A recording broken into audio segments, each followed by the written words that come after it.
마지막으로 이제 예시로서 생물에 대한 공부 방법론을 설명드리겠습니다.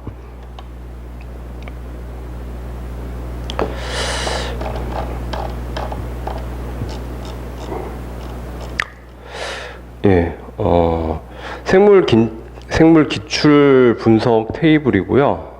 이쪽 상단은 이제 연도고, 그다음에 좌측은 쭉 내려가면서 그 생물학의 영역들이죠.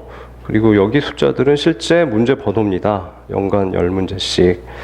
그래서 이 내용을 보시면 기출이 아예 안 된 부분들이 있고, 굉장히 밀도가 높게 빈출이 된 부분이 있고, 조금씩 나온 부분이 있죠. 그래서 밀도가 상당히 다릅니다.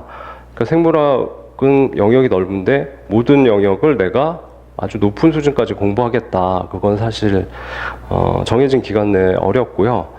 이 테이블을 보시고 좀 밀도가 높은 부분 위주로 좀 영역별로 다른 학습 방법을 사용을 하셔야 되겠죠. 그 다음에 이 전체 영역 중에서 가장 열심히 공부해야 되는 부분이 어느 부분일까요? 예, 뭐 힌트가 있죠. 빨간색으로 표시가 되어 있습니다. 여기 실제 생물학에서 중요한 부분은 이 파란색 요 부분들인데, 변시에서는 요 부분을 집중적으로 공부하셔야 됩니다. 여기는 생태학이고 여기는 이제 진화 쪽인데, 4개로 분류해놨지만 실제로는 양이 적습니다. 그래서 하나로 분류해도 될 정도로 양이 적은데 굉장히 빈출이고 문제수가 많습니다. 이 부분 실제 공부해보시면 굉장히 쉽고요. 공부할 내용이 많지 않습니다. 조금 공부하다 벌써 끝났어 정도의 내용입니다. 그리고 뭐 이쪽은 일단 생물학 용어들을 몰라도 접근할 수 있는 부분이기 때문에 전공자나 비전공자나 별 차이가 없습니다. 그래서 이 부분은 뭐 무조건 접근해서 잡으셔야 되고요. 최악의 경우에 이제 시간이 부족해서 생물을 포기해야겠다라는 생각이 드시는 분들은 다른 부분은 공부 못 하시더라도 이 부분만은 꼭 공부하셔야 됩니다. 이 부분만 공부하면 뭐 한 반나절이면 다 보실 것 같은데, 이 부분이 많이 나오게 되면 운 좋게 한 2문제 또는 3문제까지도 잡을 수 있는 영역입니다. 그다음 영역별로 보시면 좌측에 이제 출제 경향이 비슷한 것들에 대해서 제가 임의로 카테고리를 분류했습니다. 첫 번째 카테고리 1을 보시면 여기는 기출이 조금 있긴 한데, 몇 개의 기출은 여기에 명확히 들어가는 건 아닌데 따로 분류하기가 힘들어서 넣은 게 있고요. 기출이 아주 조금 있는 겁니다. 근데 이 부분은 생물학의 기본적인 용어하고 기본 개념들을 공부하는 부분이기 때문에 어느 정도는 꼼꼼하게 공부를 하실 수밖에 없죠. 이 부분을 제대로 안 하시면 그 출제자가 뒤쪽을 타겟으로 문제를 출제를 했는데 지문을 해석을 못해서 문제를 못 푸는 상황이 발생할 수 있습니다. 그리고 뒷부분 공부하기 위해서도 중요하기 때문에 뭐 이 부분은 시험과 관계없이 좀 꼼꼼하게 어느 정도 수준까지 공부를 하셔야 됩니다. 두 번째 카테고리 2는 효소인데, 효소는 그 산업적으로도 중요하고 뭐 학술적으로도 중요합니다. 그리고 특허도 상당히 많이 나올 수밖에 없기 때문에 효소는 출제가 되는 게 맞다고 생각이 되는데, 개인적으로 한 번도 출제가 되지 않았고요. 근데 언젠가는 출제될 가능성이 있다라고 저는 생각하고 있습니다. 근데 뭐 갑자기 출제되더라도 어려운 부분이 출제되지 않을 테니까 효소에 대해서는 그냥 기본 이론만 좀 집중적으로 공부하시는 게 좋을 것 같습니다. 그냥 넘어가시는 건 안 좋고요. 효소를 잘 모르시면 아래쪽에 뭐 내분비계나 아니면 이쪽에 뭐 세포나 유전자 부분을 잘 이해 못 하실 수 있습니다. 그래서 기본 이론은 꼭 공부하셨으면 좋겠습니다. 카테고리 3와 카테고리 4는 카테고리 3부터 말씀드리면 세포과 광합성인데, 이 부분은 굉장히 어렵습니다. 전공자한테도 어려운 부분이고, 근데 다행스럽게도 우리 시험에는 굉장히 기초적인 부분이 나옵니다. 가장 기본적인 이론들만 출제가 되고, 제가 생물학 전공을 가진 친구들한테 문제들을 보여줬더니, 아니 이거는 뭐 중고등학생도 맞추겠는데 이렇게 쉬운 걸 생물학 문제라고 할 수 있나라고 얘기할 정도로 굉장히 쉽습니다. 근데 처음 공부하시는 분들은 이제 기초 용어, 기초 개념들이 많기 때문에 그 벽을 넘지 못해서 이게 쉬운 문제인지 잘 모르시는데 굉장히 쉬운 문제들이 출제가 됩니다. 그러니까 일반적인 생물학 시험보다 굉장히 수준이 낮다고 보시면 되고, 처음에 용어의 벽만 잘 넘으시면 되고 기초적인 이론만 반복적으로 학습하시면 충분히 대응하실 수 있습니다. 출제 수도 많기 때문에 꼭 잡으셔야 되는 부분이고요. 카테고리 4도 그 염색체나 세포 분열 쪽인데 얘도 좀 카테고리 3하고 유사한 경향성을 갖습니다. 아주 어려운 부분들은 나오지 않으니까 기본 이론에 충실하게 공부하시면 충분히 잡으실 수 있습니다. 카테고리 5는 유전학 쪽인데 6문제가 출제가 됐습니다. 근데 마지막에 연관과 교차가 2문제가 나왔는데 교차율을 계산하는 산수 문제가 나왔습니다. 1분 이내에 풀 수 있고, 이런 문제는 무조건 공부하시고 쉽습니다. 잡으셔야 되고, 그다음에 유전학 관련해서 두 개가 나왔는데, 과거의 2개는 이건 실전에서 거의 풀 수 없다고 보셔야 됩니다. 전공자도 풀기 힘든 문제였고, 근데 최근 2개는 아주 쉬운 1분?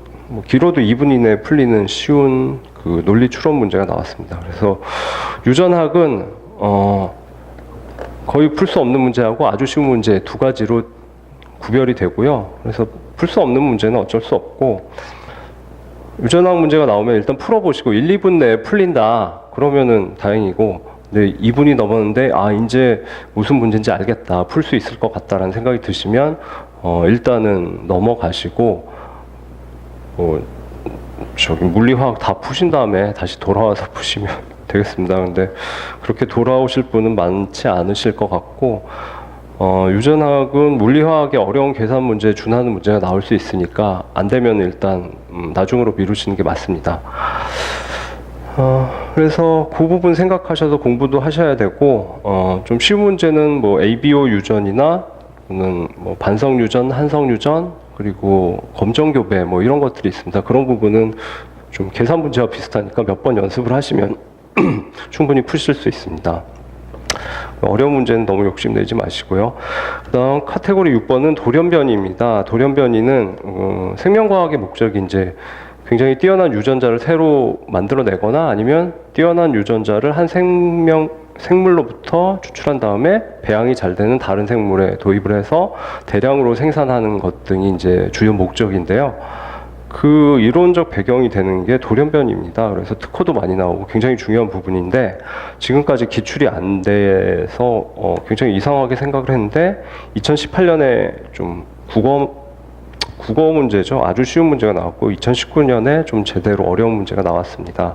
네, 워낙 중요하기 때문에 앞으로도 출제 가능성이 있으니까 돌연변이는 잡으시는 게 맞다고 생각이 되고요. 다음 시간에 이제 2019년 56회 생물 기출 해설을 할 텐데 거기에 돌연변이에 관련된 내용을 거의 정리를 했습니다. 그 정도 공부하시면 충분히 대응하실 수 있으니까 공부하셔서 꼭 잡으시기 바랍니다. 그다음에 카테고리 7은 그 DNA 뭐 유전자의 복제 발현 쪽인데 아까 카테고리 3나 4보다는 조금 어려운 부분까지 나옵니다. 근데 여기도 빈출이 많고, 근데 마찬가지로 기본 이론에 대해서 주로 나오고 아주 어려운 부분들은 나오지 않습니다. 그래서 기본 이론을 철저히 학습해서 여기도 잡으셔야 되는 영역입니다.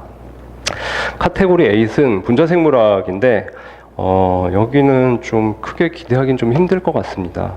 실험 테크닉이기 때문에 그 책이나 글을 말로는 아무리 공부해도 이해가 잘 안 됩니다. 근데 이 부분은 뭐 전공자가 유리할 수밖에 없고, 책으로 아무리 배워도 이해가 안 되는데 직접 손으로 만져보고 실험을 해보면 금방 이해가 되거든요. 그래서 아니, 이렇게 쉬운 걸 그렇게 어렵게 가르치셨나 이런 생각이 드는 부분이라, 뭐 수험자분께서 기회가 되신다면 뭐 가까운 친구가 생물학 실험실에서 있다 그러면 찾아가서 좀 설명해주고 같이 실험을 해보자 그러면 빠른 시간 내에 습득하실 수 있는데, 현실적으로는 좀 어려울 것 같고, 이 부분은 말이나 글보다는 좀 동영상이나 이런 멀티미디어를 이용하시는 게 좋을 것 같고요.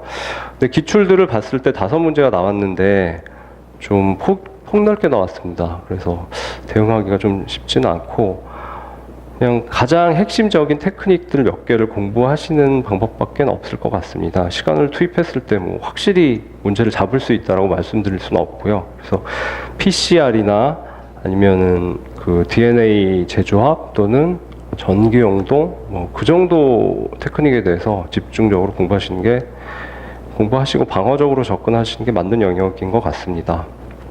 다음 카테고리 9은 인체 생리학이고요. 이 부분이 좀 가장 골치 아픈 부분이고 굉장히 폭넓으면서 출제 경향도 기출을 풀어봤을 때 앞으로 어떻게 나올지 알 수가 없는 부분입니다.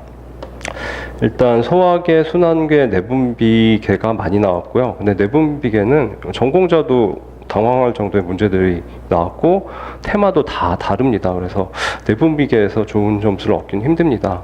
이거는 뭐 방어적으로 접근하시고 소화계는 좀 쉬운 문제가 반복적으로 나왔습니다. 쓸개즙, 담즙의 특성에 대한 문제들이 나왔는데 그렇게 쉬운 문제가 왜 반복됐는지 모르겠습니다. 근데 이 전체적으로 이 생리학 부분은 기출 부분에 대해서 꼼꼼하게 기출 문제 그리고 기출 문제에 한정된 그 이론에 대해서 꼼꼼하게 공부를 하시고 그 부분에 집중하시는 게 맞는 것 같습니다. 뭐 출제를 예상할 수가 없기 때문에 그리고 나중에 여력이 되시면 뭐 조금 더 두 번째 중요도를 갖는 부분에 대해서 테마에 대해서 조금 추가적으로 공부를 하시는 게 맞고 여기는 무조건 방어적으로 가시는 게 맞습니다. 카테고리 10은 식물학이고요. 식물학은 뭐 나온 적이 없고 앞으로도 나올 것 같지 않습니다. 우리나라는 식물 산업이 거의 좀 작다고 보이기 때문에 그렇습니다. 그다음에 카테고리 11의 경우는 진화 부분인데 굉장히 쉽습니다. 그래서 무조건 맞추셔야 된다고 아까 말씀드렸고 카테고리 13은 얘는 생태 부분인데 한두 개 문제는 조금 이게 무슨 문제지 싶은 게 있긴 한데 나머지는 거의 쉽습니다. 그래서 몇 개 테마만 집중적으로 공부하시면 되니까 꼭 잡으시고 그 다음에 카테고리 12는 분류와 계통인데 분류와 계통에 대해서는 실제 한 문제밖에 안 나왔습니다. 근데 굉장히 지엽적인 문제가 나왔는데 전공자도 풀기 힘든 문제입니다. 그래서 그런 식으로 나오면은 뭐 풀 수가 없다고 생각하시면 되고요. 분류와 계통은 사실 분류화학의 기본 이론을 출제하는 게 맞지 않는가 싶은데 그게 출제될 수도 있으니까 분류와 계통의 기본 이론만 공부하시고 지엽적인 부분들은 좀 방어적으로 생각하시고 공부하기 어렵습니다. 양도 많고. 그다음에 다행인 건 분류와 계통으로 들어가 있지만 기출문제 3개가 나와 있는데 얘는 고세균 문제입니다. 근데 고세균은 진정세균, 고세균, 진핵세포를 비교하는 문제가 주로 나왔고 최근에 나왔습니다. 고세균은 사실 핫 이슈이기 때문에 공부를 꼼꼼히 하셔야 되고 근데 양이 많지 않습니다. 그래서 앞쪽 부분에 그 세포를 공부하시면 세포 소기관들을 공부하시고 그다음에 원핵세포와 진핵세포 비교하는 부분을 공부하시는데 그건 생물학에서 워낙 중요한 영역이고 그리 어렵지 않습니다. 그 부분 공부하시고 고세균의 특성만 추가로 공부하시면 고세균에 관해서는 뭐 무조건 맞출 수 있습니다. 그래서 고세균 기억하시고 꼭 맞추셔야 됩니다. 출제 빈도가 테마 하나에 대해서 11년간 3개가 나왔다는 거는 가장 출제 빈도가 높은 문제들이라고 할 수 있거든요. 근데 공부 양도 정해져 있기 때문에 집중하셔서 꼭 맞추셔야 됩니다. 그리고 표에는 없지만 마지막으로 시사성 테마가 있습니다. 생물은 좀 물리하고 화학은 이미 성숙된 학문이기 때문에 뭐 굵직굵직한 연구 결과가 최근에 나올 수가 없습니다. 이미 많은 것을 알고 있기 때문에. 그런데 생물은 좀 몇십 년간 급속하게 발전을 해왔고 지금도 발전하는 학문이기 때문에 굉장히 큰 연구 결과들이 나올 수 있습니다. 그래서 시사성이 중요하고요. 보시면은 자료를 보시면 세포사멸이나 뭐 마이크로 RNA, 그다음에 인슐린, AI, 5157, 프리온 이런 문제들이 11년간 한 8문제가 출제가 됐습니다. 그 비율이 상당히 높은 거고요. 연간 한 문제 출제될 수 있다고 보셔야 될 것 같고요. 그 시사성 문제들은 제가 보기엔 한 3가지 정도로 예상이 되는데 노벨상 노벨상을 받거나 노벨상 수준의 연구 성과가 나오거나 아니면 인류의 생명을 위협하는 위험한 새로운 질병이 출현했을 때, 또는 이제 생명공학 시장을 보시면 주로 신약 개발이나 제약 쪽입니다. 근데 이제 뭐 후진국형 질병들은 연구를 잘 할 수가 없고, 그래서 주로 선진국형 질병을 연구를 하게 되는데, 이에 대해서는 뭐 시사성으로 언제든지 나올 수 있습니다. 그래서 세 가지 부분은 기억을 하셔야 되고요. 그래서 앞으로 나올 만한 것들을 뭐 중요한 걸 체크해 보면 뭐 크리스퍼나 그다음에 에이즈 유발 바이러스인 히브, 그다음에 신종플루 코로나 바이러스, 사스나 메르스 바이러스죠. 그다음에 바이러스 일반 이론 등이 나올 수가 있고, 그다음에 선진국형 질병에는 암도 있고 뇌졸중, 뭐 비만, 치매 이런 것들이 있습니다. 그리고 그 바이오 시장 중에서 가장 큰 게 이제 제약이나 신약이라고 말씀드렸는데, 그 중에서도 가장 핫한 게 바이오 시밀러죠. 이런 이론들도 나올 수 있습니다. 이 부분은 제가 좀 그 테마들을 선정을 해서 자료를 정리해서 무료 특강 같은 것을 할 계획이고요. 근데 이 부분은 뭐 전공자가 아니신 분도 꼭 맞췄으면 하는 게, 어려운 영역이기 때문에 전공자도 대응하지 않으면은 문제를 틀릴 수 있습니다. 근데 대신 인류가 잘 모르는 부분이기 때문에 문제 지문으로 낼 수 있는 내용이 굉장히 작습니다. 그래서 조금만 공부해도 맞출 수가 있기 때문에 시간 효율성이 굉장히 좋은 영역이죠. 그래서 꼭 맞췄으면 하고요. 나중에 이제 특강에서 설명드렸으면 좋겠습니다. 그리고 고세균, 남세균도 굉장히 중요한 테마고, 얘는 처음엔 시사성인데 중요도가 높기 때문에 이제 고세균은 앞으로도 계속 출제될 가능성이 높다고 생각됩니다. 그래서 이 부분은 짧기 때문에 공부하기 쉽고, 대신 어떤 시사성 테마가 중요한지에 대한 판단력이 중요한 것 같습니다. 그래서 그 부분 뭐 교수님들께서 자료를 주시면 꼼꼼히 보시고 꼭 맞추시길 바라겠습니다. 예, 지금까지 들어주셔서 감사하고요. 이상으로 자가 전략 설명회를 마치겠습니다. 감사합니다.